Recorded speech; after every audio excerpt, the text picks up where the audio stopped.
This week, prospects for talks to end the Mideast conflict between the U.S. and Iran, but it's difficult diplomacy. They make a deal and then they break it, then they make a deal, they break it.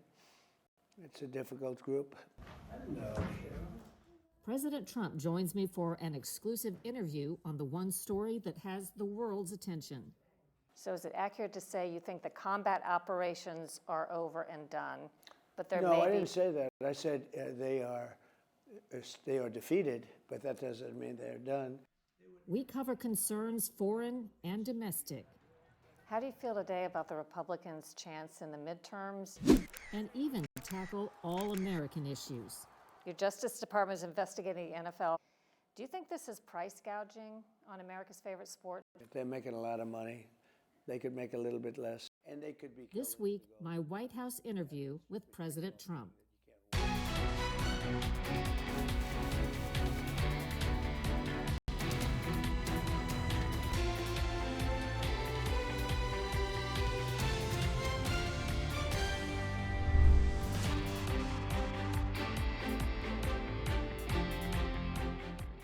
Thank you for joining us on Full Measure. Thank you. First of all, we're glad that you are safe and that your family's safe after the latest attempt on your life. How are you and the family doing? Very good.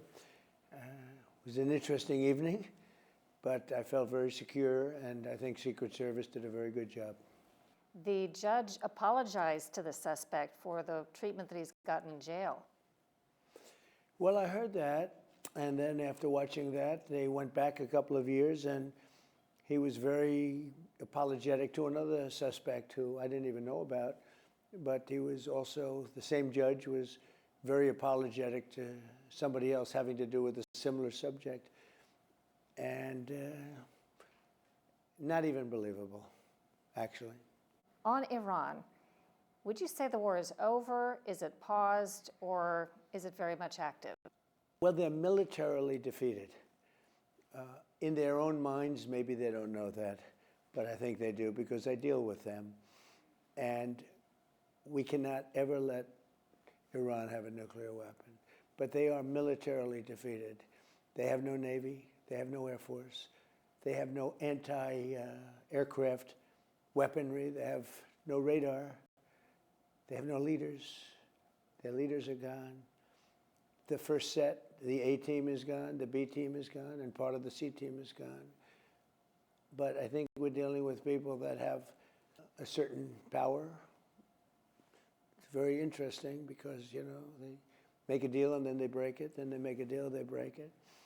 It's a difficult group. But from a military standpoint, I mean, if we left today, it would take them 20 years to rebuild. Where are we in the war if we've not yet gotten the nuclear materials, the enriched uranium from them? Well, we'll get that at some point, whatever we want. We have it surveilled. You know, I did a thing called Space Force, and they are watching that if somebody walked in, they can tell you his name, his address, the number of his badge. No, we have that very well surveilled. If anybody got near the place, we will know about it, and we'll blow them up. We'll blow them up. So is it accurate to say you think the combat operations are over and done, but there No, may I be... didn't say that. I said they are defeated, but that doesn't mean they're done. We could go in for 2 more weeks and do every single target. We have certain targets that we wanted to, and we've done probably 70% of them. But we have other targets that we could conceivably hit. But even if we didn't do that, you know, that would just be final touches. But even if we didn't do that, it would take them many years to rebuild. Few politicians, I think, would be prepared to take a political hit on something as important to so many Americans as oil and gas prices in the short term, even for something very important in the long term. Yeah. The political and media climate, I don't think they really allow for this sort of thing. They want immediate reactions and responses to things. So. Well, I think it's easy when I say it and somebody like you says, you know, answer that question and gives me a couple of seconds. It's really easy to answer. We cannot let Iran have a nuclear weapon because they're crazy. We cannot let them have access to nuclear. Obama did it. If I didn't terminate the Iran nuclear deal, they would have had it. And they would have used it on Israel and the Middle East right now.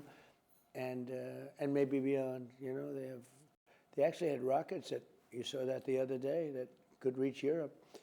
They would have used it 100%. And by the way, not 50% or 100% they would have used it. They were dying to get it then. So I took Barack Hussein Obama's horrible Iran nuclear deal. I terminated it at my first term. Knocked out Soleimani, very important. If you didn't knock out Soleimani, I think it would have been a different country. It would have been more competent, but he was an evil genius, but he was an evil guy.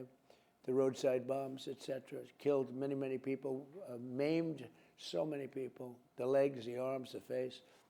So that was a big thing. I took him out.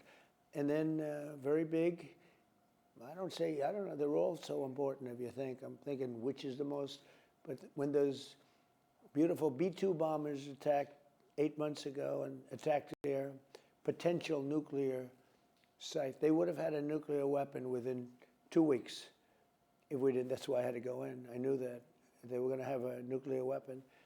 And we obliterated their, I call it the nuclear dust. There's a lot of nuclear dust. But we obliterated the site at 1 o'clock in the morning with no moon. You couldn't see a thing. And they went in and stealth. They went in and they did their job. They dropped those bombs and they landed perfectly, and it just obliterated. If we didn't do that, they would have already blown up Israel, in my opinion. Israel would have been blown up with a nuclear weapon. What's next in light of all of this for the U.S. and NATO? Well, NATO has proven to be a paper tiger. They weren't there to help. You know, this is the interesting thing is many of those NATO countries we don't use the Strait. We don't need it. In fact, boats are coming up to Texas, Louisiana, and Alaska and filling up with oil. We don't need the Strait. We were doing it to help Israel and Saudi Arabia and Qatar and UAE and others. We don't need it. It's an amazing, we don't use it. We had 1% and we did that as a favor. And we're now producing more oil and gas than Russia and Saudi Arabia put together. Think of that, Sharyl.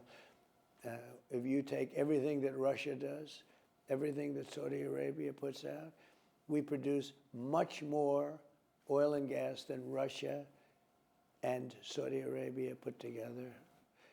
And by the end of this year, that number will probably double. On some domestic issues, one of them a lot of people are interested in involving the NFL.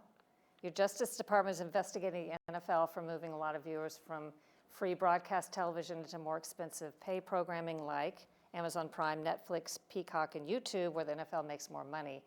Do you think this is price gouging on America's favorite sport? Should the government do anything about it? It's tough. You got people that love football.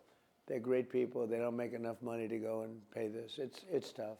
And they could be killing the golden goose. I mean, they have that stupid kickoff thing that you can't watch. It's unwatchable. I hate the games where they have the new phony kickoff. I don't think it's any safer. I hope college football doesn't do that. Do you know what I'm talking about? I'm not a You're big not a football. You are not viewer. A football fan. These people know what I'm talking about. They ruin the game, but they have to be careful because, others have tried this, and all of a sudden you don't have a sport anymore. Probably will. Government will step in and do something. There's something very sad when they take football away from many, many people. Very sad. I don't like it. So do you think the government will step in and I do don't something? know, but I don't like it. I don't like it. They're making a lot of money.